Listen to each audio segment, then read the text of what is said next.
caros alunos do curso técnico em automação industrial. Eu sou o professor Antônio Santos de Souza e vamos trabalhar a disciplina de programação de dispositivos. Hoje no slide 1, nós vamos ter uma visão geral sobre o que é a disciplina, sobre o que é a linguagem que a gente vai trabalhar. Dentro da linguagem a gente vai tratar os tipos de dados que a linguagem oferece para a gente, operadores, entrada e saída de dados. Aqui uma breve apresentação sobre a minha pessoa. Eu sou formado em computação pela Universidade Estadual do Piauí, em Parnaíba, tenho um bacharelado em contabilidade também, sou especialista em redes de computadores e atualmente estou cursando mestrado em computação na Universidade Federal do Ceará. Trabalhei como professor em diversos ambientes do Estado, do Senai, do IFCE, e atualmente eu sou professor de informática do IFPI Campus Parnaíba. Na educação à distância eu tenho uma experiência ministrando disciplinas de laboratório de programação, linguagem de programação, algoritmos de programação, todos na Universidade Aberta do Piauí, nas cidades de Buriti dos Lopes e Piracuruca. Ao todo já são mais de 10 anos atuando na área como docente. Bom, nessa aula de hoje nós vamos trabalhar a linguagem de programação C para trabalhar a disciplina de programação de dispositivos. Definindo o que é a linguagem de programação C, ela é uma linguagem que a gente vai utilizar para ensinar o computador a trabalhar os códigos que a gente vai enviar para ele. Esses códigos vão ser as mensagens que a gente vai querer que o computador execute. A linguagem de programação C é uma linguagem amplamente utilizada. Ela tem mais de 30 anos de história, tem uma sintaxe, que é a forma como a gente escreve o código em C, que é a base para diversas outras linguagens, como JavaScript, PHP, Java, Python, entre outras. Ela é considerada uma linguagem que pode trabalhar tanto de baixo e alto nível. Baixo nível é diretamente com o processador do computador e de alto nível, mais perto do entendimento humano.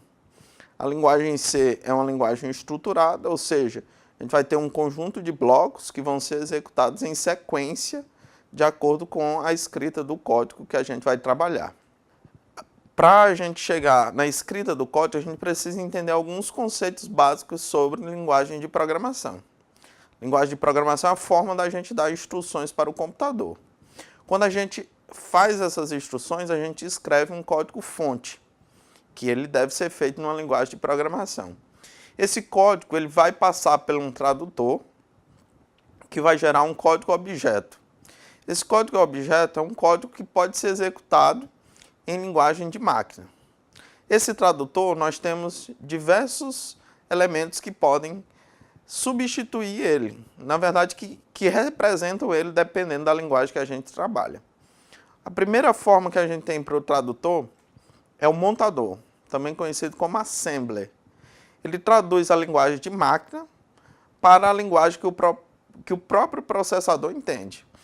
Essa linguagem assembler é uma linguagem específica de cada processador, ela tem uma estrutura própria, ela é mais complicada da gente como humano entender, porque são muitas instruções para a gente poder executar algo bem específico. No final dela, a gente gera um código executável que pode ser entendido diretamente pelo processador. Dificilmente você vai ter alguém trabalhando com essa linguagem propriamente dita. É uma linguagem extremamente complicada e cada processador tem a sua linguagem. Uma linguagem mais comum da gente trabalhar é a linguagem que utiliza um compilador. Ela vai criar um executável, e esse executável é um código binário, ou seja, uma sequência de bits que vai ser executado diretamente pelo processador, que é o nosso caso da linguagem C. A gente vai escrever esse código-fonte, que vão ser escritos em linguagem natural, linguagem humana, com instruções que a gente facilmente pode compreender, e quando passar pelo processo de tradução, com o compilador, ele vai gerar um código executável, que é código binário. Outro tipo de linguagem extremamente comum são as linguagens que utilizam o interpretador para traduzir o código. Na linguagem interpretada, a gente precisa de um programa que vai executar instrução por instrução de acordo com o que foi escrito. linguagens desse tipo, eles sempre precisam de um programa que é o interpretador, tanto para escrever o código como para executar o código. É um exemplo de linguagens interpretadas. Temos Python, PHP e JavaScript. Nas linguagens compiladas e nas linguagens que utilizam o montador, depois de feito o código e passado pelo processo de tradução, a gente não precisa mais de nenhum programa, porque já tem código binário. Em linguagens interpretadas, a gente precisa do interpretador para traduzir essas instruções. Bom, para escrever os nossos códigos dentro da nossa disciplina, nós vamos usar a IDE Dev-C++, que pode ser encontrada no link no slide. Uma IDE é um ambiente onde a gente escreve o código que vai ter toda a estrutura para que a gente possa realizar a execução do código, a escrita, a correção e tudo que a gente vai precisar para executar os programas em C. O ambiente do Dev-C++ é esse que vocês estão vendo no slide, bem simples. No meio a gente tem a parte de escrita do código, do lado esquerdo da tela, na parte você vai ter todos os códigos que você vai escrever, e em cima nós temos as instruções que a gente pode executar nesse código. Salvar, criar um novo arquivo, executar, compilar o código. E quando esse código for compilado, vai aparecer uma janelinha semelhante a essa que vocês estão vendo no slide, essa tela preta, com o resultado do código que a gente escreveu. Embaixo vai aparecer algumas mensagens de controle, ou se o nosso código apareceu com algum erro, também vai ser apresentado na janela embaixo, na parte embaixo do Dev-C++. Então esse é o ambiente que a gente vai trabalhar. Um programa em C, ele tem essa composição que a gente vê no slide a seguir. É composto pelas bibliotecas. Bibliotecas é tudo que o código precisa para executar suas ações. Logo após a declaração das bibliotecas, que tem que ter obrigatoriamente a cláusula jogo da velha include, seguido da biblioteca que a gente vai trazer, nós temos a declaração de variáveis. Também não se preocupem o que é variáveis, porque a gente vai discutir mais na frente. Mas vocês sabem que nesse local onde está marcado, nós vamos ter as declarações das variáveis globais. A função main é obrigatória, todo o código em C tem que ter uma função main, que é onde o nosso código vai começar a executar. Dentro dela, ela vai ter um conjunto de declarações de variáveis locais, que são diferentes das globais, e qualquer conjunto de comandos que a gente vai executar. O nosso programa ele pode ter também outras funções que a gente vai definir no decorrer das nossas aulas. Essas funções podem ser declaradas depois do bloco main. A gente chama esse espaço delimitado pelas chaves de bloco. E vão ser importantes também para a escrita do nosso código. Dentro da função nós temos declaração de variáveis da função e os comandos daquela função específica. Nós temos dentro da linguagem tipos de dados. O que são esses dados? Nós temos no nosso mundo diversas informações e elas precisam ser armazenadas de alguma maneira pelo computador. E como o computador interpreta esses dados é diferente de acordo com a representação que a gente quer. Por exemplo, se a gente quer representar um caractere, a gente chama isso dentro da linguagem C de char. Char é um caractere. Por exemplo, um ponto de interrogação, a vogal A, o número 1, contra a barra N, que apesar de ter dois símbolos ali, esse código representa apenas um caractere, que a gente vai ver mais na frente como é que se dá. A delimitação que determina que é um char, um determinado dado, é a presença das aspas simples, que a gente vê nos slides. Abre aspas simples, coloca o caractere, fecha aspas simples, nós temos um char ali. Outro tipo comum é o int. Int representa os nossos números inteiros, que a gente encontra quando a gente quer representar a ideia de quantidade. Menos 10, 1, 2, 100, menos 23. São exemplos de números inteiros. Eles não têm a parte decimal. Eles podem ser positivos ou negativos, mas a sua estrutura é sempre isso. Não tem aspas, porque se você colocar uma aspas dentro de um número, delimitando o número, nós temos aí outro tipo de dado, que pode ser um char. Float são os números de ponto flutuante. Nesse caso, a gente vai ter um ponto para delimitar a parte decimal da parte inteira. Essa parte decimal representa as casas decimais desse número. Por exemplo, 3.14 é o número do π. 0.66666. Isso é um número de ponto flutuante. 10.0 tem uma casa decimal, mesmo representando o número 10, mas como tem a casa decimal, a gente chama ele de float também. Outros exemplos, 123.4567 também representa o número de ponto flutuante. Esse ponto flutuante float a gente chama de menor precisão. Se a gente precisa de uma maior precisão, a gente usa outro tipo de dado float chamado double. Aí o double, a gente tem uma precisão maior dentro da execução dos nossos códigos. Também tem uma casa decimal, e o que diferencia um do outro é simplesmente como o computador vai ler essa informação. Ele vai tratar um float com uma precisão menor do que um double com uma precisão maior. E nós temos vinculados aos tipos de dados os modificadores de dados, quando a gente quer algum tipo de comportamento diferente do esperado. Por exemplo, quando a gente define um tipo de dado como unsigned, a gente está desconsiderando os sinais. No nosso caso, nós só temos números positivos. Então, o unsigned int, ele começa do 0 e vai até o mais infinito. 0, 1, 2, 3, 4, 5. Ou seja, não tem números negativos. O short. Short é quando a gente diminui o tamanho do inteiro. Short int, nós temos um inteiro pequeno. Qual seria a diferença de um inteiro normal para um inteiro pequeno? O inteiro pequeno ele precisa de menos espaço no computador para armazenar.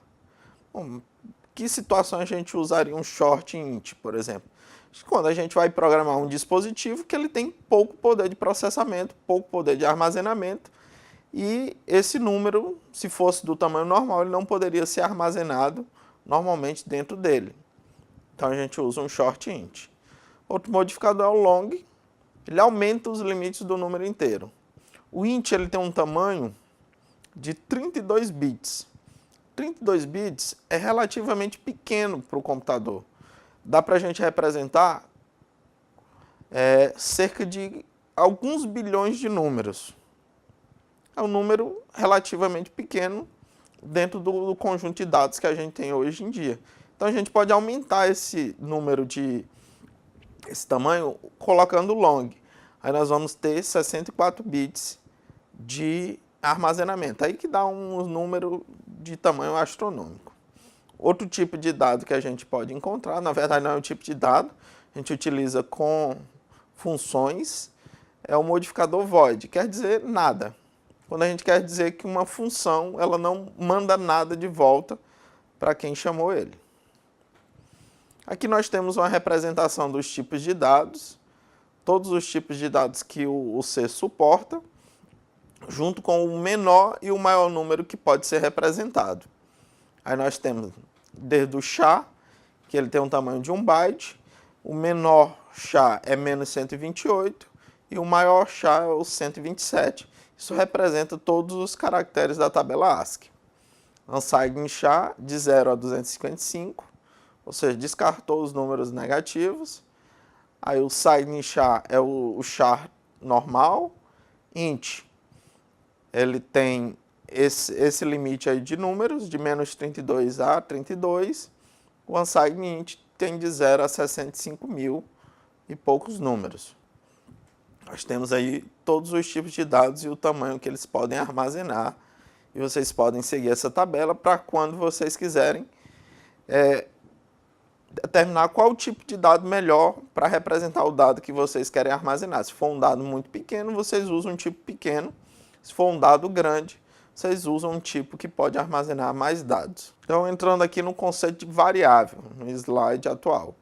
O que é uma variável? Variável é um espaço de memória utilizado para armazenar algum tipo de dado. Uma variável ela vai representar algo que a gente queira armazenar dentro do computador. Por exemplo, um número, uma quantidade, um nome, um valor específico, a gente tem que representar esse valor para o computador na forma de uma variável. Para a gente criar uma variável, nós chamamos esse processo de declaração de variáveis. A criação de uma variável é feita a gente estabelecendo um tipo seguido de um identificador para essa variável. Exemplo, se a gente quer armazenar a quantidade de alguma coisa, a gente diz que o tipo dessa quantidade é int e o identificador que a gente vai usar é quant. Então, int é o tipo, quant é o identificador que representa isso dentro do nosso código. E a mesma coisa, por exemplo, se a gente quer armazenar a área de alguma coisa. A gente coloca área, pode ter partes decimais, essas partes decimais podem ser representadas como float e como double.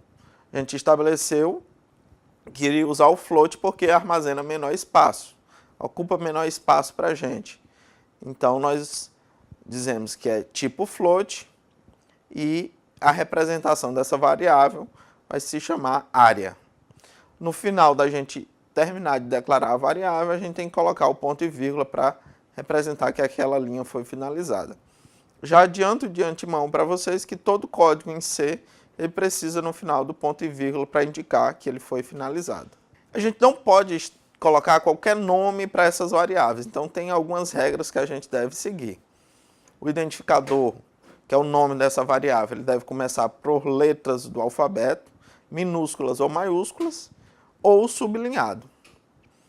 Depois das letras, pode ver um sublinhado e qualquer quantidade de algarismos de 0 a 9. Ou seja, a gente não pode começar uma variável com número. A gente só pode começar com letras ou underline. Então, exemplos de variáveis válidas. Total, underline, underline dias, underline N1, nota 10, nota 2. São todas variáveis que entram dentro da regra. Elas começam com letras ou underline seguidas de números ou outros símbolos. A gente não pode usar outros símbolos, por exemplo,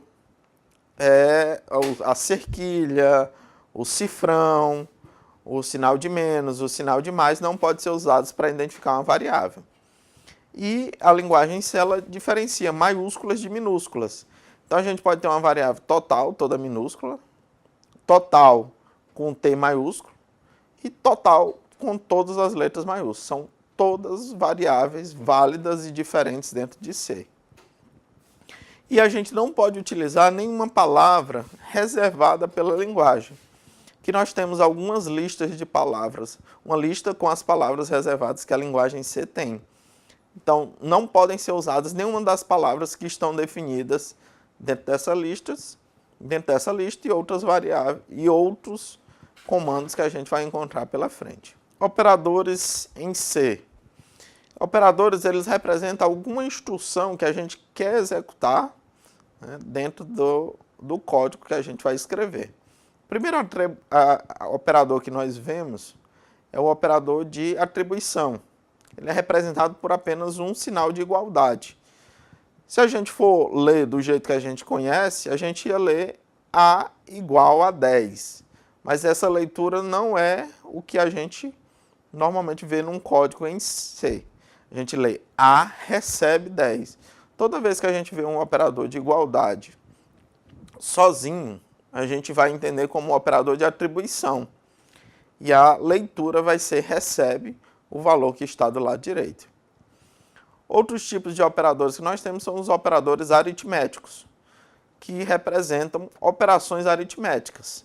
Soma é o mais, subtração é o menos, multiplicação é o asterisco e divisão é a barra. Funciona do mesmo jeito que na matemática que a gente já está acostumado. E um novo operador que a gente vai muitas vezes utilizar é o operador de módulo, ou o resto da divisão. Como é que a gente utiliza esse operador? Quando a gente quer pegar um número, dividir por outro e ver qual é o resto que tem dessa divisão. Por exemplo, 5 módulo 2. Ou seja, eu quero saber o resto da divisão de 5 por 2. 5 dividido por 2, nós temos como resultado 2. Sobra 1.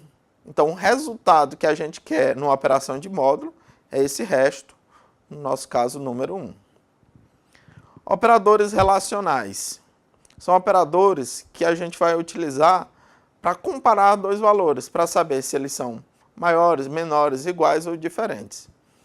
Então, os operadores que a gente utiliza é o maior que, para representar a ideia de maior que, o menor que. O maior ou igual é representado por um sinal de maior, seguido do símbolo de igualdade. Então, é maior ou igual, ou seja, ele vai representar essa instrução que a gente quer. O menor ou igual, menor ou igual. E o símbolo de igualdade, né, que não poderia ser só um sinal de igual, porque a gente já usa o sinal de igual para atribuição, é representado por dois sinais de igualdade. Aí quando a gente ver dois símbolos de igualdade juntos, a gente lê como igual. No nosso exemplo, B igual a C. E o operador de diferente é ponto de exclamação igual.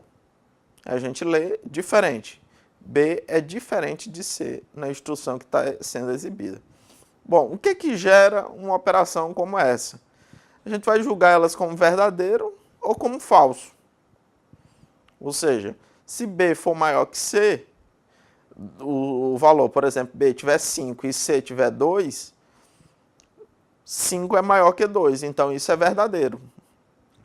Se B tiver 1 e C tiver 10, isso vai dar como falso, e a gente vai poder utilizar essas operações em instruções que a gente vai ver mais pela frente. Além dos operadores relacionais que a gente apresentou, operadores aritméticos e operadores de atribuição, a gente tem os operadores lógicos, que são representados pelo I comercial, dois I's comerciais, que é o operador de interseção.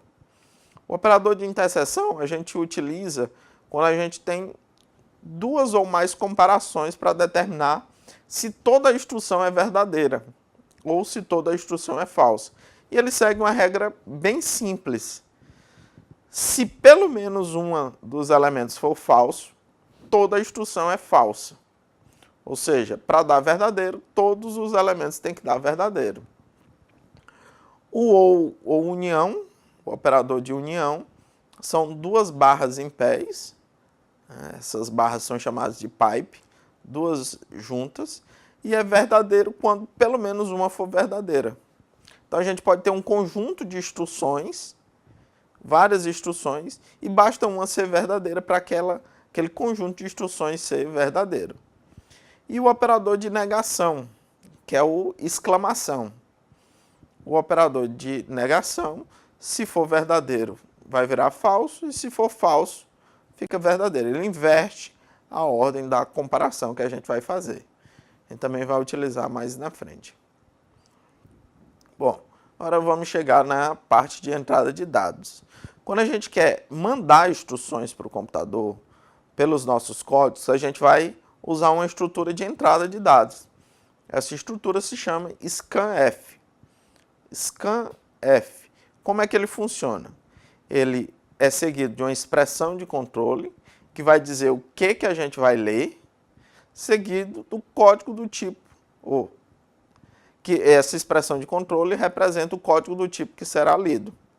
E os argumentos, que são os endereços das variáveis que vão ser lidas.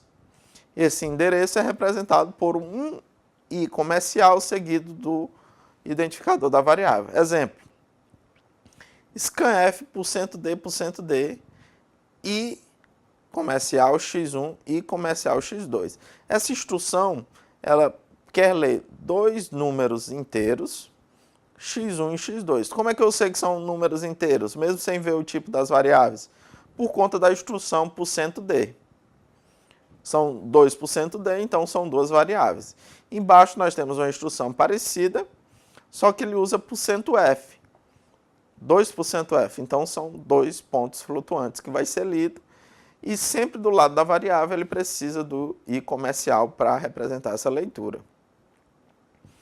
A saída de dados, que é quando a gente quer exibir alguma coisa para o nosso usuário, alguma coisa na tela, a gente chama de printf. Ele segue algo parecido. Ele é seguido de uma expressão de controle, que vai dizer o que vai ser impresso na tela, seguido dos argumentos, que são as variáveis que vão ser impressas. Observe que nesse ponto, a variável ela não tem mais o operador de endereço, o i. É apenas a representação da variável. Então, no exemplo que a gente tem, o valor da variável é %d, aí tem um caractere diferente, que é contra barra n, vírgula x1. O que isso representa para a gente? Que no lugar onde tem esse %d, a gente vai colocar o valor que está presente em x1. Ele vai aparecer nesse lugar. E depois, essa contra barra n, para o C, ele indica que vai ser impresso, depois dessa instrução, uma nova linha. Toda vez que vocês verem contra barra n, vai ser exatamente isso que vai acontecer. Uma linha a mais vai ser impressa na hora que o comando for executado. Esse é o comando que a gente utiliza para exibir dados na tela. Obrigado, espero que tenham aproveitado toda a aula e qualquer dúvida a gente se encontra nos fóruns e nos momentos de tirar dúvidas.